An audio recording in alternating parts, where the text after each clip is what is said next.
The Williams transformation has been the most impressive in 2023. In one of the most challenging motorsport environments in the world, they have gone from a backmarker team to one that seems to be a consistent point scorer. So what have the team done to turn it around, and can they take this momentum into 2024 and beyond as they try to break into the top teams of Formula 1? Let's have a look. My name's Andy, and this is Behind the Drive.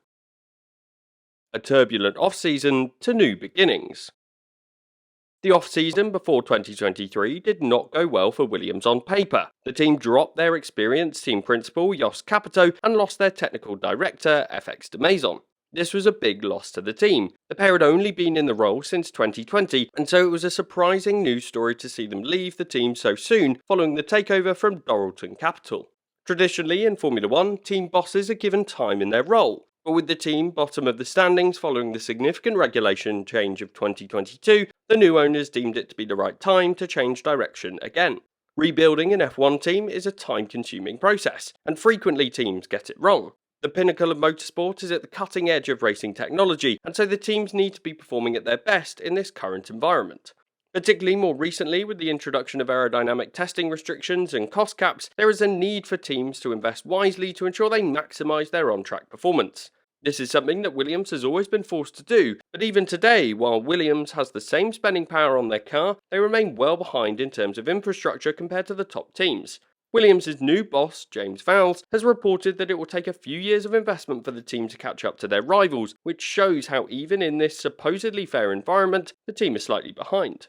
With Vowles' appointment, the team owners have opted to recruit somebody from within Formula 1 and somebody from Mercedes, the team that has been one of the most successful F1 teams over the last decade. As a result, Williams will have a new benchmark set, and somebody in a position of influence to make tangible changes to the way that the team operates. Evidence of this transformation is visible already. The team's culture is changing, in addition to those infrastructure projects that the team will invest in over time. An example of these changes is the openness of the team regarding their performance. One of the most visible was Vowles' response to the team's flaw being directly compared to Red Bull's earlier this season. The Williams design was basic by comparison, though this was emphasised by differences in the angle of the images. But the fact that he openly admitted that there was an obvious difference between the two teams was a refreshing insight. The team boss is comfortable sharing their performance, which is clearly something that he has brought over from Mercedes, who continue to deliver a race debrief video following each and every Grand Prix weekend. I think this is an example of the changes to culture that Vowles wants to achieve. A core part of high performance is open and honest communication, and the best way to deliver organisational change is to lead from the top, just as the new team boss is doing. The team has also made some impressive developments on track this season. Their car is an evolution on last year's, which scored just 8 points and was firmly one of the worst on the grid over the course of the 2022 season. The team started 2023 in the same concerning way. They'd scored just 1 point from the first 7 rounds, but with more teams pushing to be part of the top 10, points for the backmarker teams have been harder to come by. But following that initial challenge, the team are now delivering some excellent performances. 2023, a sign of things to come. Since the summer break, Williams has been one of the standout performers. Alex Albon has now had 3 point scoring finishes in the last 5 races, which is no easy feat in that Williams car, especially considering McLaren have recently joined the top 4 teams as capable of competing regularly for podiums. It means that points are harder to come by generally, and so this form is particularly impressive. Albon's recent points have come at different circuit types. The one advantage that the Williams car had compared to the others on the grid is the fact that they have a great straight line speed. This is due to the fact that they don't produce much downforce, which then means they also don't have so much drag.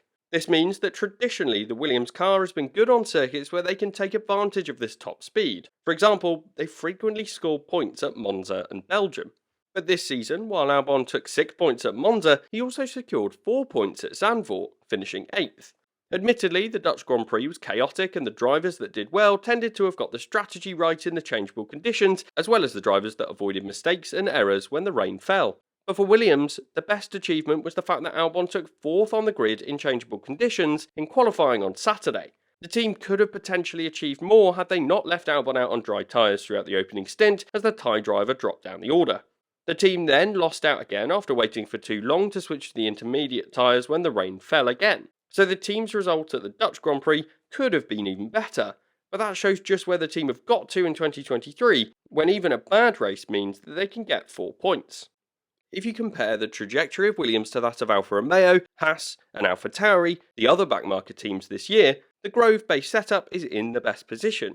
They're scoring points more frequently, and they're clearly growing in confidence through the season.